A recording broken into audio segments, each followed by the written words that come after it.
പശുക്കൾക്ക് നിൽക്കാനുള്ള ഒരു അടിപൊളി തൊഴുത്ത് എങ്ങനെ പണിയെന്ന് നമുക്ക് നോക്കാം കേട്ടോ. അപ്പം നമ്മുടെ കൂടെ ഉള്ളത് റിയാസിക്കയാണ്. ഇക്കയുടെ തൊഴുത്താണ് ഈ കാണുന്നത്. ഓക്കെ, ഈ തൊഴുത്ത് പണി എത്രത്തോളം കോസ്റ്റ് ആയിരുന്നേ? ഇത് എനിക്ക് ഒരു 2 ലക്ഷം രൂപയുടെ അടുത്താണ് എനിക്ക് എക്സ്പെൻസ് വന്നിട്ടുള്ളത്. 2 ലക്ഷം. Okay okay. അതെങ്ങനെ ആദ്യം തറ 10 പശുക്കൾക്ക് വേണ്ടിയിട്ട് നമ്മൾ ഒരു പശുവിന് 4 അടി ആണ് വീതി വേണ്ടത്. 4 അടി. Okay okay. അപ്പോൾ 10 പശുക്കൾ 40 അടി. 40 അടി നീളം. അതുപോലെ ഒരു പശുവിന് നിൽക്കാൻ 6 അടി റബ്ബർ മാട്രസ് ഇതാണ് 6 അടി. തീറ്റത്തൊട്ടി 2 അടി. ഓക്കെ. പിന്നെ ബാക്കിൽ നമുക്ക് നടക്കാൻ പെരുമാറാനുള്ള ഒരു 6 2 8 മൂത്രച്ചാല് 1/2 അടി. ടോട്ടൽ ഇതിൽ 14 അടിയാണ് ഞാൻ ഉണ്ടാക്കിയിരിക്കുന്നത്. 14 അടി. Okay okay. പിന്നെ അത്യാവശ്യം കാറ്റ് പോകുന്ന രീതിയിലാണ് പണിയിരിക്കുന്നത് അല്ലേ? അത് ഹൈറ്റ് കൂട്ടിയിട്ടുണ്ട്. അതായത് ഇതിന്റെ ഫ്രണ്ടില് 14 അടി, ബാക്കിൽ 12 അടി. അത്ര ഹൈറ്റ് ഉണ്ട്. അപ്പൊ എയർ സർക്കുലേഷൻ കിട്ടും.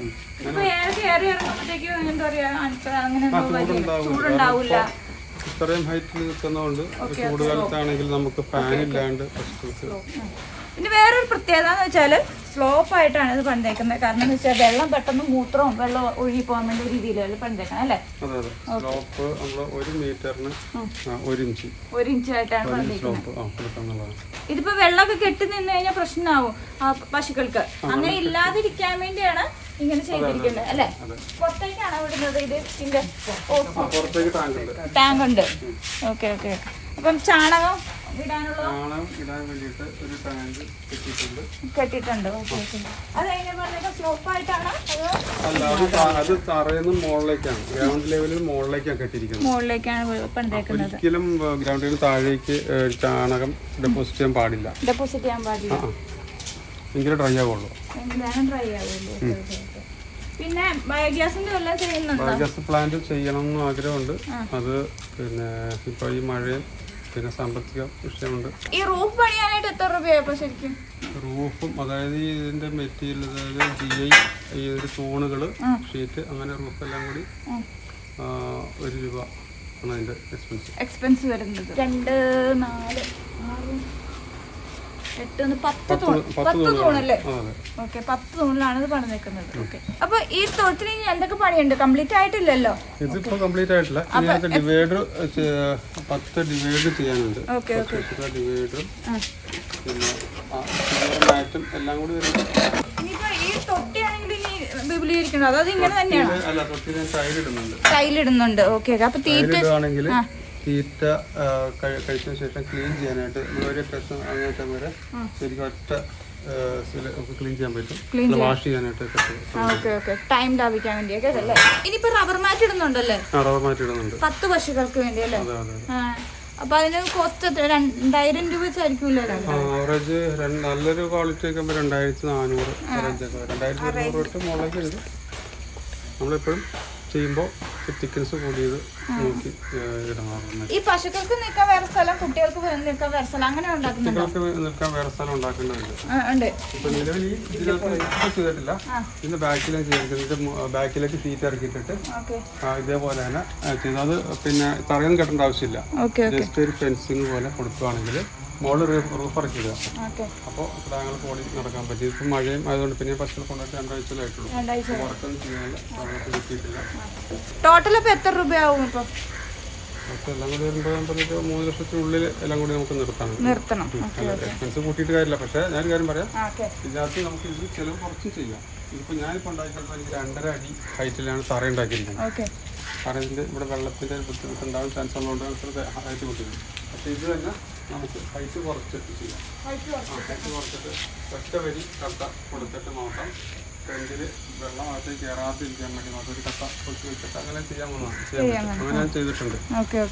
നേരത്തെ അതെ അതെ ആദ്യം ചെയ്തല്ലേ? അതെ. അത് 6 പശുവിൻ്റെ തൊഴുത്ത് ഞാൻ ചെയ്തത് എനിക്ക് വെറും 50,000 രൂപ താഴെ എനിക്ക് ചിലവ് വന്നിട്ടുള്ളൂ. Okay okay. ഇതിപ്പോ കുറച്ചും കൂടി പൈസ കൂട്ടി കുറച്ചും കൂടി ക്വാളിറ്റി ഉള്ള സാധനങ്ങളൊക്കെ ഇട്ടിട്ട് ചെയ്യാൻ കാരണം വെച്ചാൽ കൂടുതൽ പിന്നെ ലാസ്റ്റ് ചെയ്യാം. കാരണം ഇവിടെ വെള്ളം കയറാൻ പാടില്ല. പിന്നെ അങ്ങനെ ഓരോ കാര്യങ്ങൾ വെച്ചിട്ടാണ് ഞാൻ ചെയ്തിട്ടുള്ളത്. ഓക്കെ. വെള്ളം കയറാതിരിക്കും കുറച്ചും കൂടി പൊക്കം ഹൈറ്റിലാണ് തറ കെട്ടിയേക്കുന്നത്. അതിന് ശേഷമാണ് ബാക്കിയുള്ള. കാരണം ഇവിടെ ഒരു സൈഡ് കണ്ടില്ലേ, ഒരു കുന്നിന്റെ ഒരു കട്ടിങ് ആണ്. അപ്പോൾ മഴക്കാലത്ത് അവിടെ നിന്ന് വെള്ളം വരും. അങ്ങനെ വെള്ളം വന്നിട്ട് ഒഴുകി പോകുമ്പോൾ ഞാൻ ഈ സ്ഥലം ഈ ബിൽഡിംഗ് പണിതിട്ട് നിസ്സാരം 2-3 മാസമായിട്ട് തൊഴിൽ പണിതിട്ട്. അപ്പോൾ ഈ മഴക്കാലം എങ്ങനെ സർവേ ചെയ്തെന്ന് നമുക്ക് അറിയില്ലായിരുന്നു. അപ്പോൾ അതിൻ്റെ ഒരു പ്രിക്കോഷണൽ രീതിയിലാണ് 2 അടി ഹൈറ്റിൽ അല്ലെങ്കിൽ നമുക്ക് ചിലവ് കുറച്ച് ചെയ്യാൻ പറ്റും. ഇനിയിപ്പോ ഡ്രിങ്കിങ് സിസ്റ്റം എങ്ങനെയാണ്? ഇതിപ്പോ പകുതി പണിതല്ലേ ഉള്ളൂ. അതെ വർക്ക് ചെയ്യുമ്പോൾ ഓട്ടോമാറ്റിക് ആയിട്ട് ഡ്രിങ്കിങ് ഉദ്ദേശിക്കുന്നത് അതിന്റെ ഫ്രണ്ട് പോർഷനിൽ ഇവിടെ വന്നിട്ട് അത് കാരണം സാധാരണ ഈ പോർഷനിലാണ് കൊടുക്കാറുള്ളത്. പക്ഷേ കൊടുക്കുമ്പോൾ പശുക്കളുടെ താട മുട്ടാൻ അതിലുള്ള ഇത് വീഴാൻ ചാൻസ് ഉണ്ട്. അപ്പോൾ ഞാൻ ഉദ്ദേശിക്കുന്നത് ഇവിടെ ഫ്രണ്ടിൽ കൊടുക്കാനായിട്ട് വൃത്തിയായിട്ട് കിടന്നോളൂ. പിന്നെ തീറ്റ വെക്കാനുള്ളത് എങ്ങനെയാണ്? അതിന് വല്ല സിസ്റ്റം ചെയ്യുന്നുണ്ടോ? തീറ്റ വെക്കാനായിട്ട് സ്റ്റോറും ഇതിന്റെ അപ്പുറത്തെ സൈഡിലാണ് ഉണ്ടാക്കുന്നുണ്ട്. അതല്ല, ഈ പശുക്കൾക്ക് ഇപ്പൊ ഭക്ഷണം കൊടുക്കില്ലേ ഇവിടെ വെച്ച് കറക്കുന്നതിന് മുമ്പൊക്കെ, അപ്പൊ എന്തിനാലും വേണ്ടി എന്തും ചെയ്യുന്നുണ്ടോ? തീറ്റത്തൊട്ടിൽ തന്നെ വെറുതെ ഇടുവാണോ അത് പാത്രം വെച്ചിട്ട്? ഞാൻ ഇപ്പോ ടൈലിടാത്ത കാരണം പാത്രത്തിലാണ് കൊടുക്കുന്നത്. ടൈലിട്ടതിന് ശേഷം ഇട്ട് കൊടുക്കാൻ ഉദ്ദേശിക്കുന്നത്, അതിനാണ് ടൈലിട്ടേക്കണത്. അപ്പൊ ഇനി ഈ തൊഴുത്തിലേക്ക് ഇനി മെഷീൻസ് വരില്ലേ? അതിന് മെഷീനറി വാങ്ങാനുണ്ട്. അതായത് കറവ മെഷീൻ പിന്നെ ഷാഫ് കട്ടർ, ഇത് രണ്ടും വാങ്ങാനുണ്ട്. നമ്മുടെ മനുഷ്യന്റെ അധ്വാനം കുറയ്ക്കാൻ ഏറ്റവും നല്ലത് ഷാഫ് കട്ടറും പിന്നെ കറവ് മെഷീൻ. അത് പുല്ല് വെച്ച് പിടിപ്പിക്കാൻ സംഭവം ചെയ്യുന്നുണ്ടോ? അങ്ങനെ അല്ല, ആ സൈഡിൽ നമുക്ക് കുറച്ച് പുല്ല് വെച്ച് പിടിപ്പിക്കാൻ ഉദ്ദേശിക്കുന്നുണ്ട്. ഓക്കെ. അപ്പൊ അതിന് വേണ്ടി പിന്നെ പൈനാപ്പിൾ തണ്ട് ഇവിടെ നേരത്തെ കൊടുത്തിരുന്നു. പക്ഷെ അതിന് ഏറ്റവും വലിയ ബുദ്ധിമുട്ടെന്ന് വെച്ചാൽ അതിന്റെ വേസ്റ്റ് കംപ്ലീറ്റ് കുറെ വേസ്റ്റ് വരും. ഒന്ന് മറ്റൊന്ന് അതിന്റെ സ്റ്റോർ ചെയ്യാനുള്ള ബുദ്ധിമുട്ട്. മഴക്കാലത്തൊക്കെ സ്റ്റോർ ചെയ്യാൻ വളരെ ബുദ്ധിമുട്ട്, കാരണം ചീഞ്ഞു. അപ്പൊ അതുകൊണ്ട് ഇത്തവണ ഞാൻ അത് ഉദ്ദേശിക്കുന്നില്ല അങ്ങനെ. അപ്പൊ 10 പശുക്കളെ നിർത്താൻ ഉദ്ദേശിക്കുന്നുണ്ട്. അതുകൊണ്ട് തന്നെ മെഷീൻ കറവ ഉപയോഗിക്കുന്നത്. അപ്പൊ ടൈം ലാഭിക്കാൻ പറ്റുമല്ലേ? അധ്വാനം കുറവ്. പ്രഷർ വാഷർ വാങ്ങുന്നുണ്ടോ? പ്രഷർ വാഷർ വേണം, കാരണം വെച്ചാൽ വെള്ളത്തിന്റെ ഉപയോഗം കുറയ്ക്കാനും അതുപോലെ എളുപ്പത്തിൽ കുറച്ചും കൂടി ജോലി എളുപ്പമാകാനും പ്രഷർ വാഷർ അത്യാവശ്യമാണ്. അപ്പൊ തൊഴുത്ത് പണിയാൻ വേണ്ടി എന്തെങ്കിലും സർക്കാരിന്റെ സഹായം കിട്ടും നമുക്ക്? തൊഴുത്ത് പണിയാനായിട്ട് പിന്നെ ജനറൽ കാറ്റഗറിയില് കേന്ദ്ര ഗവൺമെന്റിന്റെ മഹാത്മാഗാന്ധി ദേശീയ ഗ്രാമീണ തൊഴിലുറപ്പ് പദ്ധതി, ആ പദ്ധതിയിൽ ജനറൽ കാറ്റഗറിയിൽ 4 ലക്ഷവും SC/ST വിഭാഗത്തിന് 6.5 ലക്ഷമാണ് കിട്ടുന്നത്. അതിലിപ്പോൾ ഞാൻ ജനറൽ കാറ്റഗറിയാണ്. അപ്പോൾ ഞാൻ അപേക്ഷിച്ചിട്ടുള്ളൂ. പിന്നെ എനിക്ക് കിട്ടിയാലാണ് എനിക്ക് അതിനെക്കുറിച്ച് കൂടുതൽ കാര്യങ്ങൾ ഇത് പറയാൻ പറ്റുള്ളൂ. 4 ലക്ഷം രൂപയും തൊഴുത്ത് പണിയും മാത്രമല്ല കിട്ടുന്നത്. ഇതിൽ നമുക്ക് തൊഴുത്ത് പണിയും 2 ലക്ഷം രൂപ വരെ കിട്ടുള്ളൂ. ബാക്കി എമൗണ്ട് വരുന്നത് നമുക്ക് ഭയങ്കര അസോള ടാങ്ക്, ആട്ടുംകൂട് അങ്ങനെയുള്ള പ്രോജക്റ്റുകൾക്കായിട്ട് നമുക്ക് കിട്ടും. പലർക്കും അറിയില്ല. അപ്പൊ നമുക്ക് കേന്ദ്ര സർക്കാർ എന്തൊക്കെ ആനുകൂല്യങ്ങൾ കിട്ടുന്നുണ്ടെന്ന് പലർക്കും അറിയില്ല. അത് നമ്മൾ പഞ്ചായത്തിലാണ് ഇതിന്റെ അപേക്ഷ കൊടുക്കേണ്ടത്. അത് പഞ്ചായത്തിന് ബ്ലോക്ക് പഞ്ചായത്തിലേക്ക് ഫോർവേഡ് ചെയ്യും. എന്തൊക്കെ ഡീറ്റെയിൽസ് കൊടുക്കണം? അപ്പോൾ ഇതിന് വേണ്ടത് തൊഴിലുറപ്പ് കാർഡ് വേണം. ആദ്യമായിട്ട് തൊഴിലുറപ്പ് കാർഡ് വേണം. പിന്നെ നമ്മുടെ തൊഴിൽ നിർമ്മിക്കാൻ ഉദ്ദേശിക്കുന്ന സ്ഥലത്തിന്റെ ലാൻഡ് ടാക്സ് റെസീറ്റ്, ആധാർ, ഇതൊക്കെ വെച്ചിട്ട് പഞ്ചായത്തിൽ അപ്ലൈ ചെയ്യാം. തൊഴിലുറപ്പിൻ്റെ ഒരു ഓഫീസുണ്ട്, എല്ലാ പഞ്ചായത്ത് തൊഴിലുറപ്പിൻ്റെ ഓഫീസുണ്ട്, അവിടെ അപ്ലൈ ചെയ്യാം. അപ്പോൾ അവിടെ സാങ്ഷൻ ആവുന്ന മുറയ്ക്ക് അവർ വന്ന് സൈറ്റ് വിസിറ്റ് ചെയ്യും. ഫോട്ടോ എടുത്തിട്ട് കൊടുത്ത് നമുക്ക് രണ്ട് രീതിയിലാണ് കിട്ടുന്നത്. അതായത് ഒന്ന് മെറ്റീരിയലിൻ്റെ ഫണ്ട്, പിന്നെ ലേബറിൻ്റെ ഫണ്ട്, അങ്ങനെ 2 ഇതായിട്ട് നമുക്ക് അലോട്ട് ചെയ്യും. അത് ഘട്ടം ഘട്ടമായിട്ടാണ് ഉപയോഗിക്കുന്നത്.